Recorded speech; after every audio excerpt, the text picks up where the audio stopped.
40 থেকে 41 বছরের মধ্যে অভাবনীয় বন্যা ক্ষয়ক্ষতির পরিমাণ হিসেবে নিকেশ চলছে সরকারের পক্ষ থেকে। এখনো যারা রিলিফ ক্যাম্পে রয়েছে তাদের খাদ্য, চিকিৎসা সবকিছু ব্যবস্থা খতিয়ে দেখতে হবে। বন্যার পরবর্তী পরিস্থিতি মোকাবেলা করতে হলে সবাই মিলে একসাথে দাঁড়াতে হবে, সরকারের পাশেও দাঁড়াতে হবে। সরকারও দলমতের ঊর্ধ্বে উঠে সকলকে সার্বিক সহযোগিতা করতে হবে। মানুষ কঠিন যে কোনো পরিস্থিতি মোকাবেলা করে বেরিয়ে আসতে পারে না এমন কোনো ঘটনা নেই। বিলোনিয়া মহকুমার বন্যা বিধ্বস্ত এলাকা পরিদর্শন শেষে সরকারের পাশে দাঁড়ানোর জন্য আহ্বান রেখে এই অভিমত ব্যক্ত করেন বিরোধী দলনেতা তথা প্রাক্তন মুখ্যমন্ত্রী মানিক সরকার। মঙ্গলবার বিলোনিয়া বন্যা বিধ্বস্ত এলাকা পরিদর্শনে আসেন বিরোধী দলনেতা তথা প্রাক্তন বিধায়ক মানিক সরকার।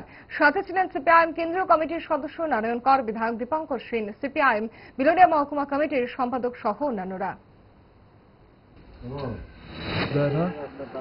সবাই মিলে এখানটাতে একসাথে দাঁড়াতে হবে, সরকারকেও সাহায্য করতে হবে, সরকারেরও দলমতের ঊর্ধ্বে থেকে সবাইকে নিয়ে অগ্রসর হতে হবে। তাহলেই যত জটিলই হোক পরিস্থিতি, মানুষ কোনো কঠিন পরিস্থিতি মোকাবেলা করে বেরিয়ে আসতে পারে না, এটা ঘটনা। দেখা যাক না কি হয়।